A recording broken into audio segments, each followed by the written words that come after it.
அனைவருக்கும் வணக்கம். Theni Senthil real estate, Senthil Ganesh பேசுகிறேன். இப்போ நம்ம பார்க்குற இடம் தேனி மாவட்டம், தேனி அரசு லா காலேஜுக்கு கொஞ்சம் பக்கத்தில், அதாவது ஒரு 2 கிலோமீட்டர் டிஸ்டன்ஸில் தார் ரோட்டு மேலே, பஸ்ஸு போகிற ரோட்டு மேலே ஒரு 650 அடி முகப்பு கொண்ட இடம் விற்பனைக்கு வந்திருக்கு.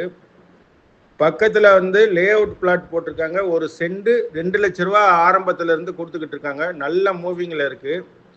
பக்கத்தில் இருக்க இடம் பார்த்தீங்கன்னா 2 பக்கம் ரோடு இருக்குது. கிழக்கை ரோடு இருக்குது, மேற்கை ரோடு இருக்குது. மொத்தம் 11 ஏக்கர் 33 சென்ட் இடம். விலை ரொம்ப குறையாக கொடுக்குறாங்க. ஏக்கர் 1 கோடி ரூபாய்க்கு போகக்கூடிய சொத்தை வெறும் 60 லட்ச ரூபாய்க்கு கொடுக்குறாங்க. உடனடி கரையை முடிக்கிறவங்களுக்கு இந்த ரேட்டு சொல்லியிருக்காங்க. இந்த இடம் பிடிச்சிருந்ததுன்னா நம்மளை தொடர்பு கொள்ளுங்க. தொடர்ந்து நம்ம அந்த சேனலை பாருங்கள், சப்ஸ்கிரைப் பண்ணுங்கள், நண்பர்களுக்கு ஷேர் பண்ணுங்கள். நன்றி, வணக்கம்.